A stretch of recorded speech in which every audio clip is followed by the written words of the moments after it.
Hello to all those who are watching this video. This is the video for the students of class 11th biology, though the topic is also related with the 12th as well. Okay, nucleic acid. So, nucleic acid, as we say, this is also a macromolecule. Okay, and while doing the analytical process, that time it is obtained as a part of acid insoluble fraction of any living tissue.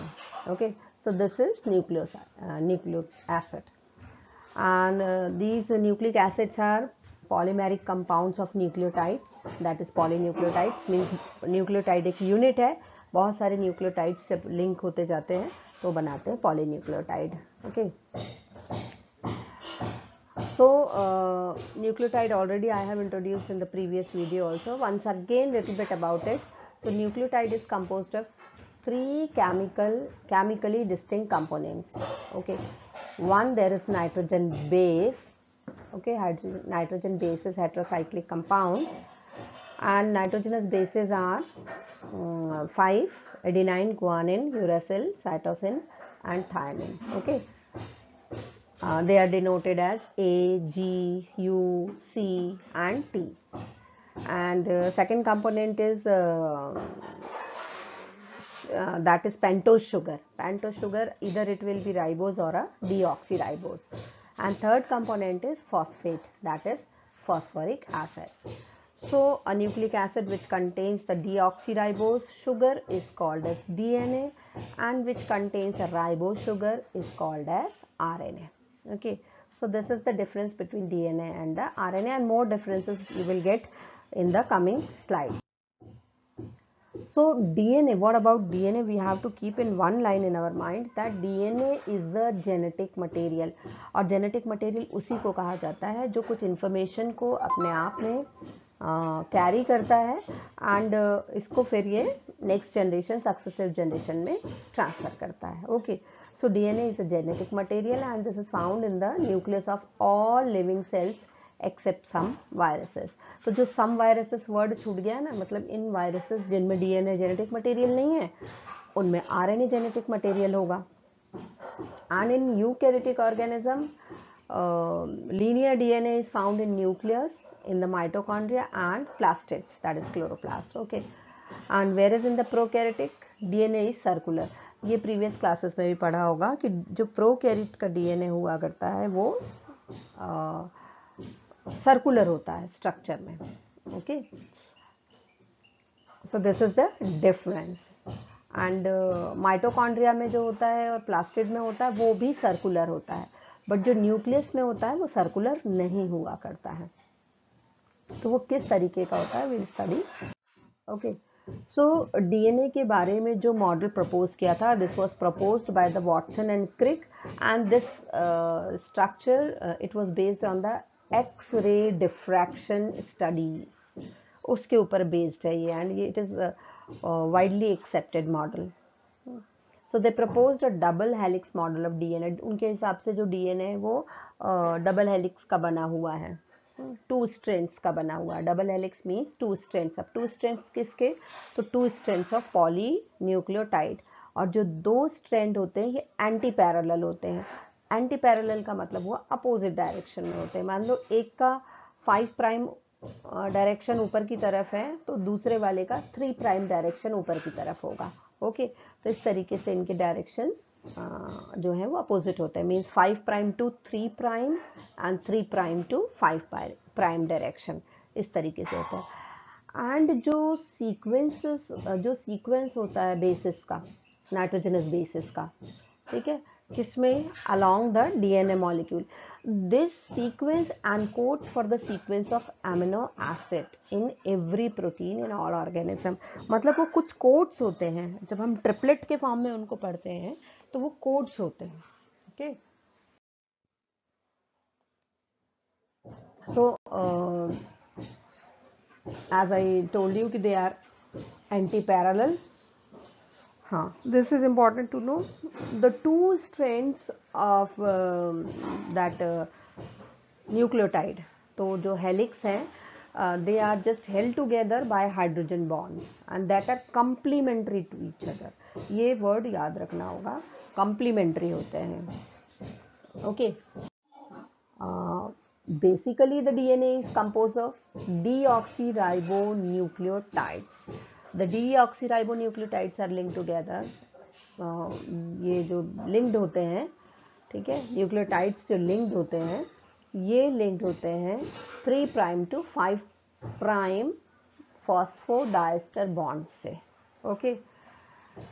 और nitrogenous bases वो तो मैंने बता ही दिया. हाँ, nitrogenous bases में फिर ध्यान रखना है कि भाई 5 होते हैं, तो उनमें से जो 4 होते हैं डीएनए में वो adenine, cytosine, thymine and guanine है. डीएनए में यूरेसिल नहीं होता, उसमें यूरेसिल नहीं होता. Okay. And the complementary of the strands are due to the nature of the nitrogenous bases. Okay. The base जैसे एक base किस complementary है ना, A always will be linked with the T. Means T to A भी हो सकता है. एक strand में A है तो दूसरे strand में T होना चाहिए. Okay. तो A और T के बीच में ये complementary हुए. And in the same way जो cytosine होता है वो guanine से linked होता है, या hydrogen bond से linked होते हैं ये. Okay. तो ए का पेयरिंग हमेशा टी से होगा, सी का पेयरिंग हमेशा जी से होगा. राइट. हम इसको ऐसा भी कह सकते हैं, जी का पेयरिंग सी से होगा. And they are linked with the hydrogen bond. Right. Here you can see the किस तरीके से ये हमें ऐसा लग रहा है ना वो किसी जगह पे क्रॉस हो रहे हैं, बट ऐसा कुछ नहीं है. यदि आपने स्पाइरल स्टेयरकेस देखा हो, सीढ़ियाँ देखी हो, ऐसी घुमावदार सीढ़ियाँ जो होती हैं, बिल्कुल ये स्ट्रक्चर डीएनए का मॉडल उसी तरीके से होता है. दे दो 2 strands are not crossing to one another at any place. ये हम वर्ड यूज कर रहे हैं एंटी पैरेलल, मतलब दोनों स्ट्रैंड्स जो हैं उनके बीच का जो डिस्टेंस है वो मेंटेन्ड है. ओके. वो मेंटेन्ड है, वो पैरेलल है. राइट. तो यहाँ पे देख सकते हैं कि किस तरीके से जो नाइट्रोजनस बेसिस हैं वो लिंक्ड है. ये हम उसका डिटेल्ड स्ट्रक्चर, मतलब केमिकल जो स्ट्रक्चर है वो देख सकते हैं यहाँ पे. ठीक है. पेंटोज जो शुगर का डायग्राम बना हुआ है, नाइट्रोजनस बेसिस भी हैं और फॉस्फेट भी अटैच्ड है. तो इस तरीके से पूरे दोनों साइड पे न्यूक्लियोटाइड्स जो होते हैं वो लिंक होते हैं. Okay. The backbone of DNA, this is formed by the sugar phosphate chain. Okay. The nitrogenous bases are they are projected more or less perpendicular to the backbone of DNA and faces inside. अंदर की तरफ face करते हैं. अभी जो diagram में दिख रहा था ATCG जो भी है वो अंदर की तरफ फेसिंग हुआ करते हैं. ओके.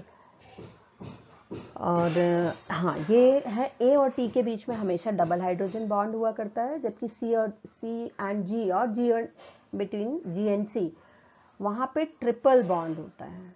A और T के बीच में डबल होता है और G एंड C के बीच में ट्रिपल बॉन्ड हुआ करता है. ठीक. तो इस तरीके से वो लिंक्ड हुआ करते हैं. एंड इसकी थिकनेस भी बराबर बनी होती है, जैसे मैंने बताया कि पैरेलल होता है तो डिस्टेंस भी बराबर मेंटेन्ड होता है. और डीएनए के एक राउंड में जो उसका एक टर्न होता है, एक टर्न में 10 नाइट्रोजनस बेसिस होते हैं. और इस पूरे 1 टर्न की जो लेंथ होती है वो 34 nm होती है. ओके. 34 nm 10 के बीच की होती है. मतलब दो एडजेसेंट जो नाइट्रोजनस बेसिस हैं उनके बीच का गैप जो होता है 3.4 nm होगा डेफिनेटली, यदि 10 का जो लेंथ है वो 34 nm है तो. ओके. और जो दो पैरेलल स्ट्रैंड्स होते हैं, the 2 parallel strands, the distance between them that is of 20 angstrom, इतना होता है. Okay.